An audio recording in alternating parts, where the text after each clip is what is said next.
It might be a process, I guess. One of the things about the Gospel of Mary specifically that I find disturbing is that in the parts of the Gospel of Mary that are allowed to persist, there's this thing about silence, about being silent, as if her encounter with the Holy Spirit is to say at some point to be silent. And then you contrast this with other aspects about motion and rest, and this concept of rest also being about silence, rest in silence. There's elsewhere that it's reflected as rest in silence. And the thing is in the understanding that I had, there are certain sacraments that are part of liturgical practice and part of ritual, but these rituals also speak to things that predate even even the covenant with God, and the role of the throat and the role of the voice in a variety of contexts, including healing, and the in understanding that one of the primary things the Essenes were confronting at the time and the Gnostics were confronting at the time was the bodily afflictions that were compelling people to cede what would otherwise be very righteous and even practical means of trying to address material conditions in their lives to a form of tyranny as some relief from the disease, and the understandings of the concepts of expiation, of spiritual afflictions, and how the affliction of the spirit manifested in physical disease. And so, hearing the preacher speak the truth, as Jesus was often characterized, or hearing or getting the blessing when you're baptized in the water of the river, which is both literal as well as a kind of spiritual catharsis, was part of the healing aspect that came to using the voice and using the voice as a distillation of the Spirit's intercession through the capacity of one to engage and question, and then in addressing the question, being able to cleanse. To cleanse the aura, and in cleansing the aura and cleansing the space, even the space between you and another person, that then the cleansing of the space is coupled with touch, coupled with other things, including the communion of sharing food and the process of actually sharing food as a form of intimacy that's also about a very, very intimate process with the earth. These are all cathartic things with multiple things happening. And so I have always been disturbed about this understanding of under what circumstances is one silent.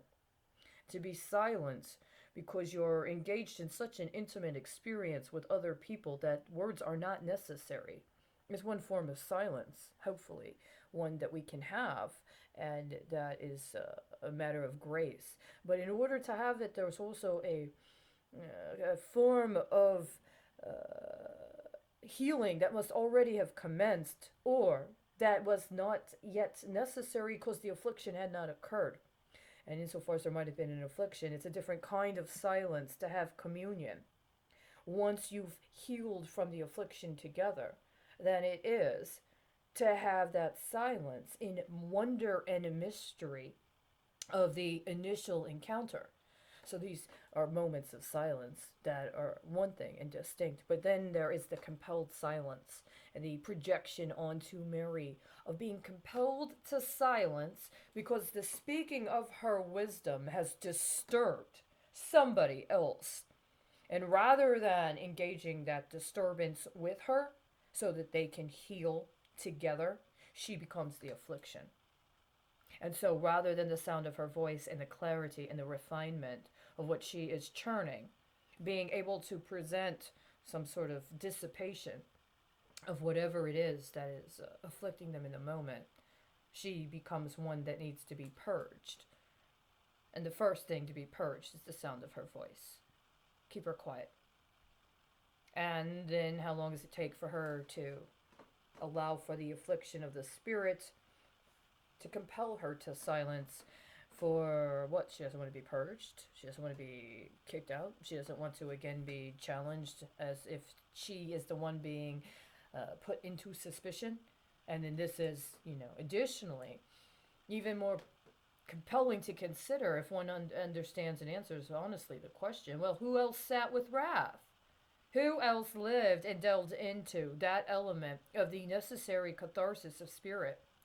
How challenging would it have been to those that had not, that would first need to be the ones to suppress her and her wisdom, or the wisdom of ones like her, because they did not have the commitment, or for whatever reason did not find it to be to their advantage to go through that healing work.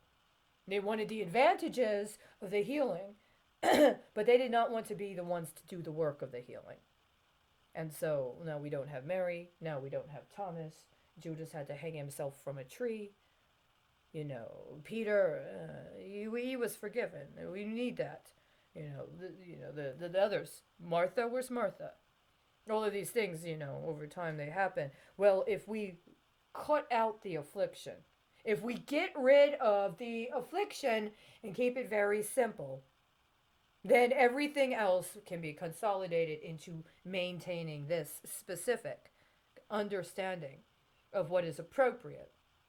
And all the other stuff, well, then the question becomes, how does the church create, impose, and maintain the power to exclude affliction? They're not healing. They're excluding. They're inflicting upon others. And so then when you begin to discuss matters related to Thomas and an understanding that God at one point in time had said he would support a call to war, well, what has happened since? You can get to the secular individuals who have experience in actual battle and the things they say. Why fight a war if you're not fighting for the peace? Well, what is the peace? And again, if we've already cloistered Mary off because we didn't like what she said about the wrath, well, what did she say about the peace? We haven't even gotten to that, because the point about the wrath was, if you're sitting in peace, you can understand the wrath. But then the question is, well, who sat with her with the wrath to get to the peace, so that then it can be reflected and shared so others can heal? And we're still there. This is all this time later. This is still where we are.